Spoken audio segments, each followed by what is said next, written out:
As we wake up here on Wednesday, February 26th, here on Morning Kickaround, we got everything except for the "Here we go" statement from Fabrizio Romano regarding Columbus Crew head coach Wilfried Nancy, rumored and knocking on the door of the one of the top jobs in Celtic.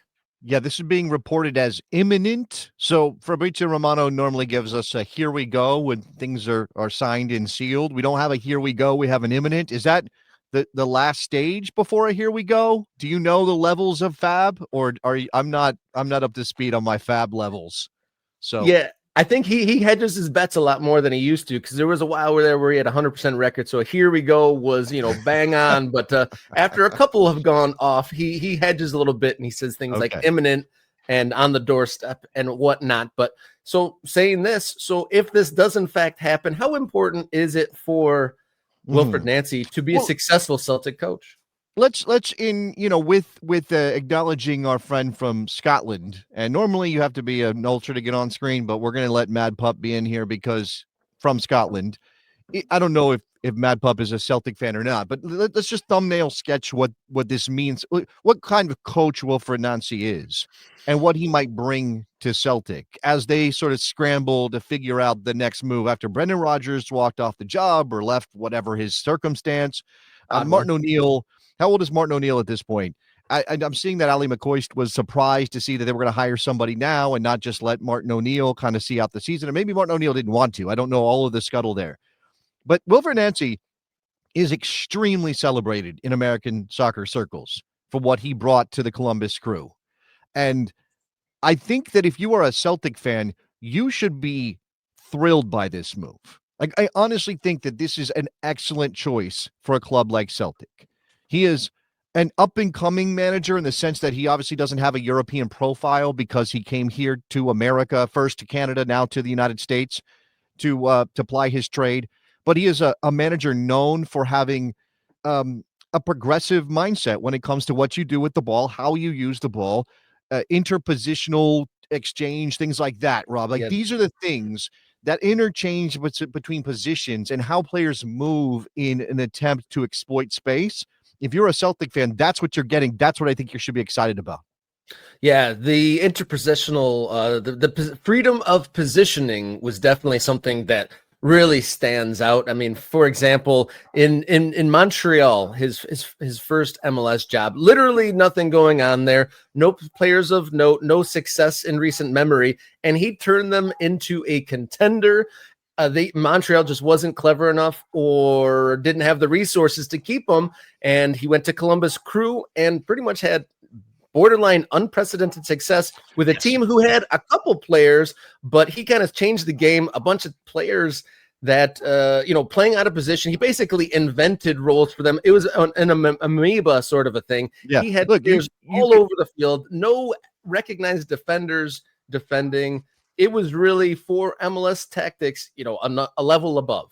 Yes, absolutely. I would say that you can directly connect Couto Hernandez landing at Real Betis to what Wilfried Nancy did with him in Columbus. You can absolutely connect Max Arfston and his rise in the U.S. men's national team to what Wilfried Nancy did with him in Columbus as a wingback. Sean Zawadzki got called up to the U.S. men's national team. I mean, that says more. Not that he's a bad player. I'm not saying that Sean Zawadzki is a bad player, but he's not a player anybody had on their U.S. men's national team bingo card. And Wilfried Nancy put him in a position as a defender and a midfielder, because he played both under Nancy, to get recognized by Mauricio Pochettino as a player who should get a call to play for his country. That's saying a lot. So I think, he benefited from having Darlington Nagbe in his team. He had Aiden Morris. Aiden Morris moved on to Middlesbrough, in part because of what Wilfried Nancy was able to do for him. So I think you can just see, that's a good measure of a coach, is players who played for him. Where are they after a year or two or three? And in this case, a number of players have moved on to higher levels, gotten moves, gotten opportunities with national teams. I think, again, that is a good reflection of Wilfried Nancy, who is, by the way, I'm seeing that Mad Pup is a Rangers fan. So not maybe here to scout the opposition's new hire rather than enjoy what's happening. But there is that question, Rob. You brought it up. I don't want to forget about it. Is it important for Wilfried Nancy to succeed at Celtic for the reputation of Major League Soccer?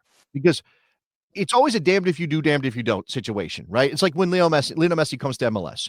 If Lionel Messi dominates MLS, well, MLS isn't very good. Look how old Lionel Messi is. That's terrible league. If he doesn't dominate MLS, oh, it's just because he's old, not because MLS is a decent league. So, obviously in this case, Messi is still good and he's still dominating. I don't know how people view that necessarily, and I don't really care, but there will be a discussion about this. And I do think that when it comes to American soccer, and Wilfried Nancy is not American. Let's be very clear about that. And I think the press in Scotland, the foreign press are definitely highlighting that he's not they're American. highlighting his Frenchness, rather than his American roots or his North American roots. But he will be a reflection on MLS because he made his bones as a coach in this league, as a manager in this league. And this is the last frontier, right? This is the glass ceiling that MLS still has, that American soccer still has. We send players all over the world and they thrive. That's not an issue. I think commercially, stadiums, facilities, all that stuff, Major League Soccer has gone way beyond what we could have expected 20 years ago. What we haven't yet seen is MLS coaches move on from Major League Soccer and start to make inroads in big European leagues or in clubs with deep history and respect around the world. We had Bob Bradley, didn't go so well at Swansea. We had Jesse Marsch, fine in Austria, terrible in Germany, not so great in England. So is there somebody else? And again, those guys were American. And in this case, and look, I guess you could say Patrick Vieira, who was at NYCFC and went over to France. There's just, man, I don't know. Veljko Paunovic, he did so-so. Veljko Paunovic, yeah, he did so-so in MLS, and now it was Mexico. I don't know. I don't know how that might be impacted by Wilfried Nancy's success or failure at Celtic. Looking at the headlines right now, waking up to this, there's, like you said, Ally McCoy surprised that Nancy moved, thought they were going to stay with Martin O'Neill, the 73-year-old, per our commenter. Ex-Celtic player and pundit suggest Nancy hire should be delayed.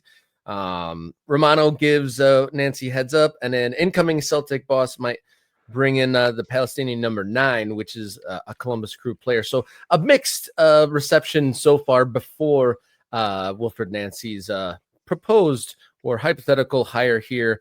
They're also saying that in some of these foreign headlines that they believe Nancy will be unveiled and announced officially next week. Also notable, coach. Oh, the finger of power. Okay. You're bringing. I'm sorry. It's just my brain. Now, obviously, the question is, what is it? What does Columbus do? Where does Columbus turn? And I have not yet seen any names kind of in the mix, but that's a big thing. And they have this reputation, obviously Caleb Porter ended poorly, but he won a title there. Wilfried Nancy wins a title there, turns them into the darlings of MLS in terms of how they play. Is there somebody else? Can they find the next guy? It's definitely a new year in Columbus. No, Darlington Nagbe, no coach, no Cucho, no Aiden Morris. So a lot of that core that really wowed the MLS no longer there in Columbus, Ohio.